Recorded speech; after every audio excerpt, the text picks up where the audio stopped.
Petit Jornal. Inteligência e irreverência em doses diárias.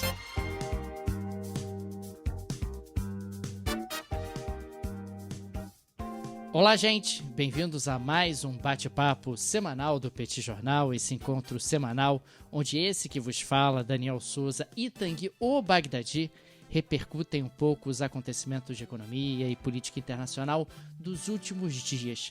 Tanguy, essa semana foi bastante intensa, muita coisa aconteceu, presida passeando pelo mundo, COP26 acontecendo em Oslo, bate-papo extra na segunda-feira para falar sobre a reunião do G20. Que semana, hein? Pois é, Daniel, eu tô até um pouco perdido. Hoje é o que mesmo? Teve bate-papo já, mas aí tem outro agora. Isso. Como é que é a história? Me explica aí. Olha, o bate-papo extra que teve na segunda-feira, nós falamos especificamente sobre o tema G20. No calor do momento, para aprofundar um pouco a análise em relação a esse acontecimento de grande relevância, um acontecimento importante, e ele merecia ser analisado de maneira um pouco mais aprofundada, e esse bate-papo extra está disponível no feed do Petit Jornal. E hoje, quarta-feira, a gente vai fazer o nosso tradicional bate-papo semanal, numerado, para falar sobre os acontecimentos da semana. É isso. Entendeu? É isso. Então, agora ficou claro. Então vamos então começar, beleza. Daniel, pela COP. Você deu uma escorregada ali, falou que a COP está acontecendo em Oslo, mas na verdade é perto. É Glasgow? É Glasgow. Longe. Foi mal, desculpa, é Glasgow. Assim, Glasgow. na dúvida, Glasgow e Oslo, Daniel, tudo ali Mas pra sabe que cima. eu pensei Glasgow na hora, né? Pô, eu vi o Príncipe William indo de trem de Londres pra Glasgow. Eu pensei Glasgow, mas falei Oslo. Mas o pessoal entendeu. Entendi. Então, Daniel, eu acho que vale a pena a gente falar um pouquinho do que está rolando, né? O que aconteceu ao longo das últimas horas, aqui para ser bastante literal, lá na COP26. Foi fechado um grande documento, Daniel, um documento importante, né, com mais de 100 países assinando, estabelecendo qual é a grande prioridade daqui para frente para o combate ao aquecimento global. O raciocínio que foi feito é o seguinte: não temos tempo. O aquecimento global que está comprado daqui para frente, né, que está precificado daqui para frente, se tudo se mantiver como está, é um aquecimento que até o final do século vai chegar a 2,7 graus centígrados. 2,7 graus centígrados. A meta era não chegar a 1,5 graus. Nós já chegamos a 1 grau. Então, assim, o nível de pressa que existe nesse momento é um negócio inacreditável, sobretudo por aquilo que a gente já comentou outras vezes aqui, a maneira pela qual o Acordo de Paris estabeleceu as metas cada um faz sua própria meta.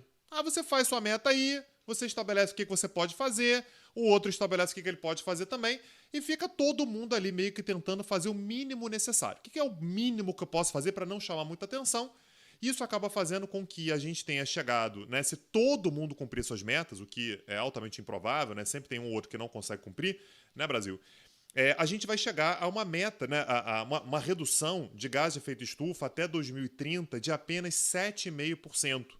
E o que os cientistas estão dizendo é que deveria ser de 45%, de 7,5% para 45%. Então, estamos precisando de atalhos, e um atalho que foi encontrado foi exatamente o metano. Só lembrando, Daniel, entre os gases de efeito estufa, o que existe em maior quantidade é o CO2. O CO2 ele causa menos aquecimento global do que o metano, mas ele existe em quantidade muito maior e ele perdura na atmosfera por muito mais tempo. Fala-se aí, talvez em alguns séculos até, uma partícula de CO2 ser finalmente eliminada. O metano não. O metano ele é muito mais perigoso, ou seja, ele gera muito mais aquecimento global, mas ele sai da atmosfera em cerca de 10 anos. Então, assim, se a gente corta o metano, a gente tira da atmosfera uma partícula absolutamente perigosa e rapidamente a gente consegue renovar o meio ambiente e, portanto, combater o aquecimento global com uma velocidade maior. E o Brasil foi um dos 100 países, que assinou o acordo para o combate ao metano. E aí, Daniel, veio o problema. Como é que você corta a emissão de metano? Metano, Rapaz, Daniel, metano, basicamente, vaca, né? Você quer falar como é que o metano é emitido no Arroto Brasil, Daniel? de vaca, né, Tanguy? Arroto de vaca, basicamente. Arroto de vaca e pum de vaca. A vaca, basicamente, ela come, durante a digestão dela, ela fica rota, ruminando, ou ela peida. Fica ruminando e tal. Isso gera metano.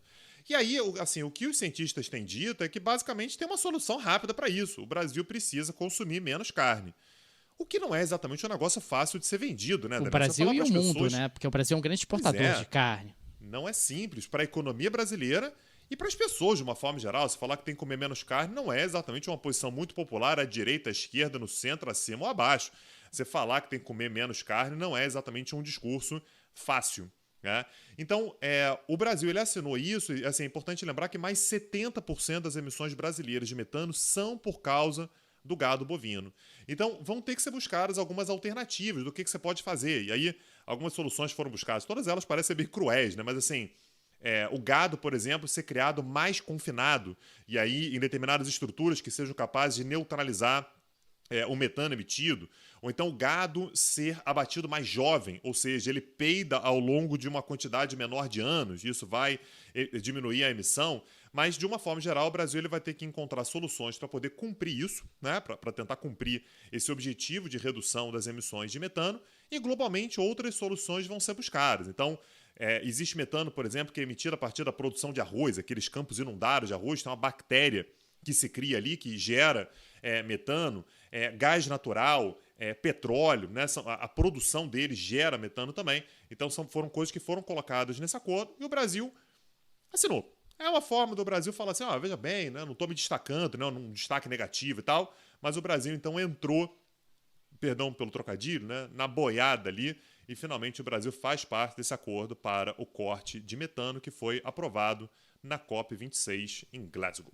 Agora, a credibilidade do Brasil na assinatura desse acordo é nenhuma, né? Aliás, assim como a assinatura do Brasil em relação a zerar o desmatamento ilegal até o ano de 2030. Eu achei isso maravilhoso. Quer dizer, Tanguy, eu prometo a você que eu vou parar com o desmatamento ilegal. Mas se é ilegal, não deveria acontecer, não é isso? Mas aí o que você pode fazer é legalizar o desmatamento todo. Se tudo for legalizado, né? Tudo agora pode desmatar, você de fato zerou o desmatamento ilegal. Aí deixa de ser ilegal, né? Aí deixa de ser ilegal, tá resolvido. Zerei o desmatamento ilegal. Todo desmatamento que está sendo feito, todo desmatamento é legal, maneiro. Acho Entendi. Que funciona bem. Agora, eu queria falar um pouco sobre um aspecto que me parece particularmente importante, que foi bastante debatido nessa COP, que é o financiamento a respeito do processo de transição. O mundo está vivendo um processo de transição energético, o mundo está vivendo um momento onde existe a expectativa de que ao longo da próxima década a demanda por petróleo comece a cair, haja uma substituição robusta dos combustíveis fósseis por alternativas renováveis e, consequentemente, aos poucos você vai contribuindo para uma redução das emissões de CO2 com esse processo de transição. Esse processo de transição não é barato e o grande debate no atual momento do ponto de vista econômico é quem banca esse processo de transição e como ele pode ser feito de forma mais rápida, de forma mais eficiente e alcançando o maior número de países possível. E eu acho interessante que esse é um debate no qual o Brasil não participa. Absolutamente não participa, não é com ele, não tem nada a ver com isso.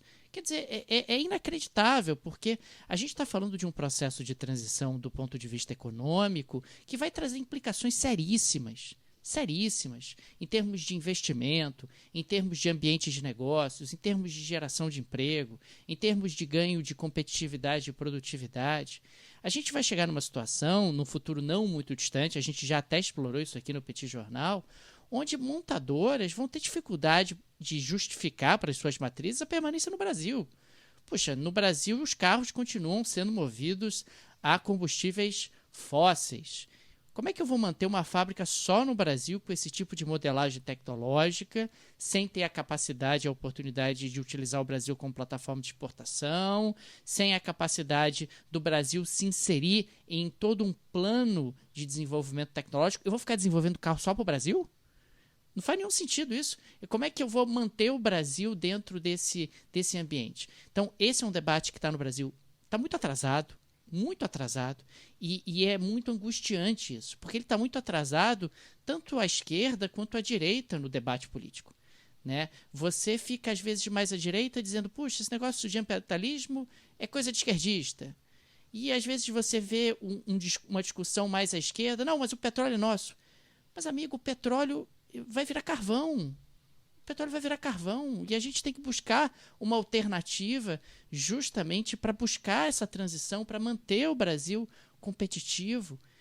A questão ambiental é fundamental, é incontornável, não só do ponto de vista climático, e agora se tornou incontornável do ponto de vista econômico.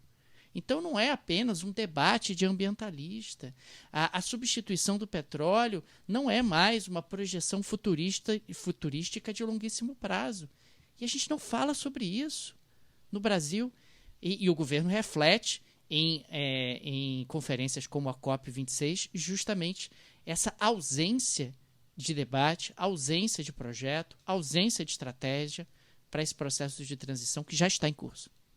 E se tem um tema no qual o Brasil ele tem um destaque natural, é exatamente o meio ambiente, né? Foi um dos instrumentos, uma das ferramentas que o Brasil utilizou ali na transição da década de 80 para a década de 90 para melhorar nossa imagem. O Brasil estava saindo de uma década de 80, de um fim de ditadura, início de democracia absolutamente conturbado, crise econômica, protecionismo, Brasil todo errado, violação de direitos humanos. O meio ambiente foi uma ferramenta importante exatamente para melhorar essa imagem. O Brasil passou, de fato, algumas décadas de lá para cá conseguindo um papel de destaque, conseguindo um papel de, se não era o país que ia lá e ia resolver tudo, era o tempo todo um articulador, era o tempo todo um país ouvido, era um país que era capaz de aglutinar, era um país que era capaz de ser uma voz nas negociações, exatamente porque o Brasil não é um país qualquer quando a gente fala sobre meio ambiente. Nesse momento, desde a Rio 92, né? A Rio 92 foi um marco nesse sentido, né? A Rio 92 ela já é um voto de confiança dado ao Brasil, ela consolida, porque o Brasil já consolida. buscava, ela consolida essa posição. Hoje o Brasil ele parece apenas mais um. O Brasil parece um Zé Ninguém que está aí, às vezes participa, né, negocia, assina um acordo aí com mais 100 países, mas sem absolutamente qualquer tipo de brilho, qualquer tipo de liderança, qualquer tipo de destaque nessas negociações ambientais, o que é bastante preocupante para a imagem brasileira como um todo, não apenas na temática ambiental. Daniel, Mar Negro, tá ligado onde é que fica ali? O Mar Negro é aquele fechado, né? É aquele fechado? É, aquele fechado. Isso. Tá dando problema, Daniel. Tá dando problema. Eu sei que tá dando problema tem uns 600 anos. Né? Mas, pois é, isso que eu ia te dizer. Tem uma nova onda de problema, vamos colocar assim. E aí eu queria chegar no nosso amigo Erdogan, que parece que não apenas ele é amarelo, como a gente já comentou aqui, como ele também é um baita do morde-a-sopra, viu? Vou te contar. O fato, Daniel, é que ele, ao norte do Mar Negro, a gente está tendo algumas tensões pelo fato de que parece que o seu Putin tá juntando soldadinhos ali perto da fronteira com a Ucrânia. Não sei por que a Ucrânia ficou nervosa com isso. Nada demais. Imagina, a Rússia tá botando ali, contando aqui por alto, tá? 90 mil soldados ali na fronteira. Não vejo motivo para pânico, não vejo motivo para ficar preocupado, mas por algum motivo a Ucrânia ficou preocupada com essa presença de 90 mil soldados russos. Por que será? Não tem razão para isso. Pois, não tem razão para isso. Imagina. E aí os Estados Unidos parece que ficaram preocupados também. Fala assim, meu Deus. Perdi uma noite de sono, fiquei chateado com isso e tal. E no meio desse cenário, os vizinhos todos ali denunciando a presença russa na fronteira, parece ameaçadora, uma postura agressiva e tal. Os Estados Unidos mandaram para Istambul, ou seja, cruzando o Estreito de Bósforo ali, 2 navios de guerra. E o que a Rússia diz é, olha, se liga aí, é melhor manter distância da Crimeia. Lembrando, a Crimeia fica na parte norte do Mar Negro. Fiquem longe da Crimeia, não quero papo. E aí o Putin foi lá e mandou a marinha russa fazer exercícios navais atingindo alvos à distância, mostrando, a gente está treinado, a gente está afiado, se aparecer navio americano aqui, a gente vai afundar. Só que, ao mesmo tempo em que isso está acontecendo, Daniel, ou seja, a Turquia está se posicionando como membro da OTAN, né, recebendo, portanto, navios de guerra norte-americanos em Istambul. Nessa hora o Erdogan é da OTAN. Nessa hora ele é da OTAN, entendi. E aí, essa presença de navios de guerra norte-americanos em Istambul incomodou grupos nacionalistas turcos que foram protestar. Falaram assim, Yankees fora, os Yankees têm que ir embora. Principalmente por dizerem que os americanos apoiam os curdos, ou seja, dizendo que esse apoio dos americanos aos curdos é uma agressão à Turquia. Parêntese, esse é o discurso do Erdogan, tá? O Erdogan tá falando isso tem uns 10 anos. Os americanos ficam apoiando esses terroristas curdos e tal, eles têm que ir embora. Aí, nesse momento, eles se aproximam. E aí, Daniel, 17 rapazes jovens, foram lá protestar contra a presença americana desses navios americanos em Istambul. E foram presos. O governo turco foi lá e prendeu os rapazes. Quer dizer, O tal do Erdogan, Daniel, é um morde-a-sopra danado. Semana passada, o cara estava dizendo que o embaixador dos Estados Unidos era persona não grata. Não quero ver esse camarada pintado de ouro na minha frente. Aí depois volta atrás e agora prende manifestantes turcos que estão lá para protestar contra a presença de navios norte-americanos em Istambul. Então, assim, simples a região, tá bastante fácil. E aí eu aproveito, Daniel, para fazer o convite para o pessoal assistir a nossa próxima aula gratuita. Mas é isso que eu queria dizer. A gente tá por aqui com o tal do Erdogan, Tanguy. Eu mais você, Petit Jornal, a gente não aguenta mais. Semana passada a gente marcou um bate-papo, porque ele falou que ia romper relações diplomáticas com 11 países. A gente falou, vamos marcar um bate-papo para repercutir isso. Aí no meio do dia ele roeu a corda, a gente ficou com o bate-papo marcado e o assunto já não existia mais, mas a gente manteve o bate-papo. Por causa disso, a gente resolveu fazer uma aula gratuita sobre o Erdogan. E vamos falar verdades, hein? E vamos falar verdade. Vamos falar a verdade, vai ser na próxima terça-feira, 21 horas, está lá disponível no petitcurso.com.br, porque a gente é sujeito homem, Tanguy. Ao contrário desse tal desse Erdogan aí. Se fosse Erdogan, Daniel, marcava aula gratuita e depois chegava assim, não vai ter mais. A gente não. A gente não. Vamos falar a verdade. Vamos falar a verdade sobre Erdogan, vamos falar sobre todas as coisas que ele vem fazendo, vamos falar sobre essa política externa da Turquia que é maluca, vamos falar das lambanças que ele está fazendo na economia, que está destruindo a economia turca, porque a gente aqui é vingativo, a gente é vingativo. A gente é rancoroso. Marcamos lá o bate-papo semana passada e ele roeu a corda, porque ele disse que ia tumultuar, porque o Petit Jornal cresce no tumulto, Tanguy. É isso que a gente tem verificado. Mas, então, o Erdogan acabou agora, inclusive, prendendo manifestantes contra os americanos para puxar saco dos americanos. Não estou entendendo mais nada, mas a gente vai explicar isso. A gente vai explicar isso na aula gratuita. Só assistindo a aula gratuita. Próxima terça-feira, não sei que dia que é também, não me pede para saber dia que eu não sei, dia 9 de novembro, 21 horas. Terça-feira, 21 horas. Você entra lá, petitcursos.com.br. Gente, é de graça. Até o Daniel faria, porque é de graça. O Daniel é pão duro, mas isso ele faria. Faria mesmo. A aula é gratuita, você acessa lá, petitcurso.com.br, aula gratuita, O Mundo aos Olhos de Erdogan. Porra, que nome bonito. E ainda tem 2 pontos. Que saudade dos sultões. Porra, que nome, hein, Daniel? É um nome impactante, exatamente porque o que a gente vai falar é impactante também. Daniel, eu não quero mais saber de Erdogan, que eu tô chateado com ele, eu sou rancoroso mesmo, eu fico chateado com esse tipo de coisa que ele faz. Eu quero saber do Fed. Me conta. Ô, Tanguy, hoje o Fed teve reunião, né? Você sabe que a gente tá falando sobre o Fed há um tempão, tá nervoso, porque o Fed vai subir o juro, o Fed vai acabar com o quantitative easing. Ah, meu Deus, o que será de nós? E hoje o Fed resolveu se mexer. Falou, acabou a bagunça, hein? Esse negócio aí de ficar imprimindo dólares e jogando em circulação, a gente já vai diminuir a partir de novembro. Ao invés de 120 bilhões de dólares por mês, vão ser só 105. Bem melhor. Entendeu? Então é isso. A reação do mercado tá sendo mais ou menos essa que você teve. Então tá bom.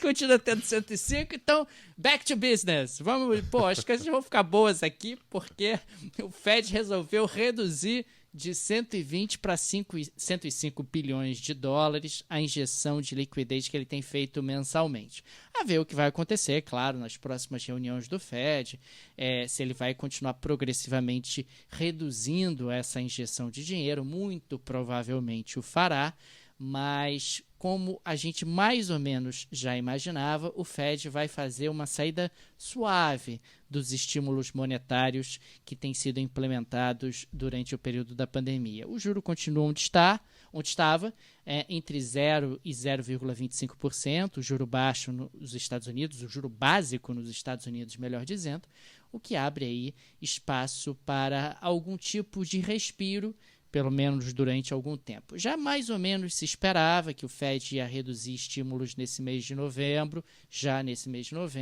só que essa redução é uma redução discreta, o que significa dizer que os estímulos continuam significativos em relação ao que muita gente chegou a pensar num passado recente. Maravilha. Aproveitando que a gente está falando já dos Estados Unidos, né, eu vou puxar o gancho aqui e lembrar que alguns meses atrás, não são nem semanas, alguns meses atrás, a gente comentou aqui no bate-papo sobre aquele aplicativo chamado Pegasus. Lembra disso, Daniel? Lembro, aquele aplicativo desenvolvido por uma empresa israelense chamada NSO Group, que basicamente assim, é um software que é capaz de invadir telefones celulares sem que o dono do celular tenha que instalar absolutamente nada. E aí, segundo essa empresa israelense, esse software ele é vendido para governos, basicamente para combater terrorismo. Então, você quer saber se tem um terrorista, com quem está falando, o que está dizendo e tal. Você compra esse aplicativo. Mas é só para terrorismo mesmo? Só para terrorista. Se tem um jornalista certeza? É investigado, porque eu achava que ele era terrorista. Acabou que eu invadi o telefone, o celular do jornalista e fiquei sabendo de coisas, mas eu não queria saber. Defina terrorismo. Terrorista, faz favor. É quem eu não gosto. É quem não você gostei, não gosta. Okay. Terrorista.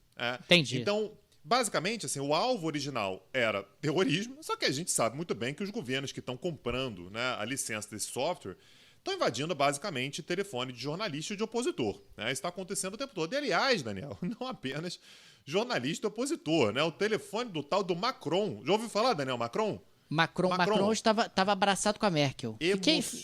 Emocionados, cara. Ele com a Merkel. Tá no Twitter dele.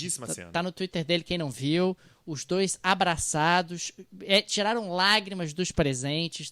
Angela Merkel puxou Macron, abraçou. Eles pareciam genuinamente emocionados. Que coisa, hein? Gente, França e Alemanha. Soluçava. Daniel me ligou, falou: foi triste, cara. Foi triste. Soluçava, uma coisa linda.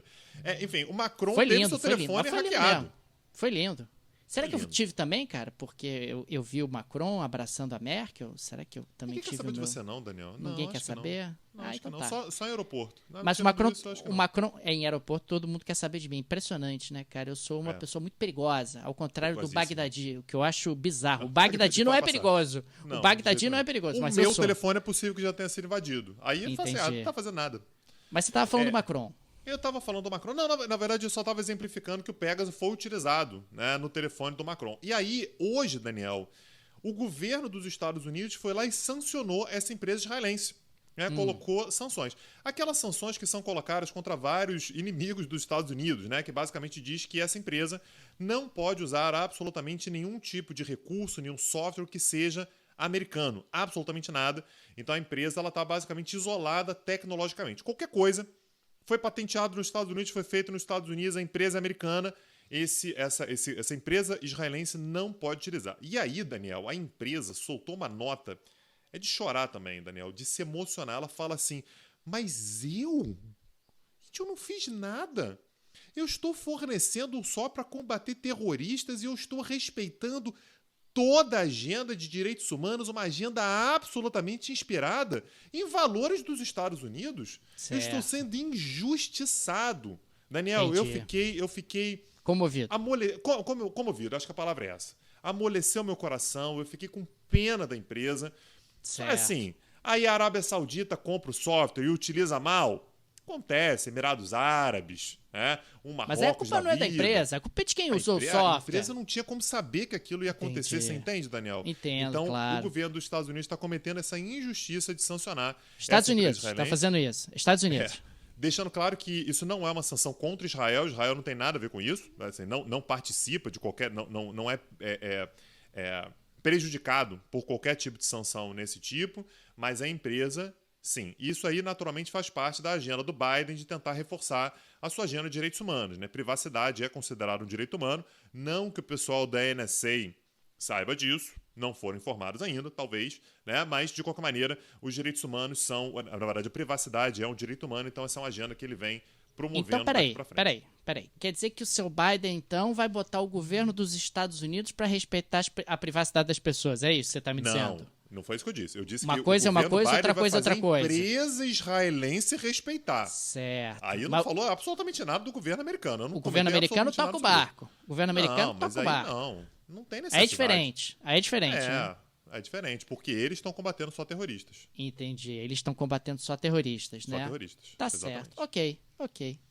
Ô, Daniel, inferno astral. O que você sabe sobre... Me conte sobre seus conhecimentos acerca de infernos astrais mundo afora. Rapaz, o que eu quero destacar nesse momento do nosso bate-papo é o tal do inferno astral que mergulhou a China. Tá dando tudo errado, Tanguy. Tudo errado pra tal da China. Eu tô impressionado. A inflação tá subindo, o crescimento tá desacelerando, o mercado imobiliário tá colapsando, O Xi Jinping está brigando com os principais empresários do país, os principais empresários do país estão brigando com o Xi Jinping.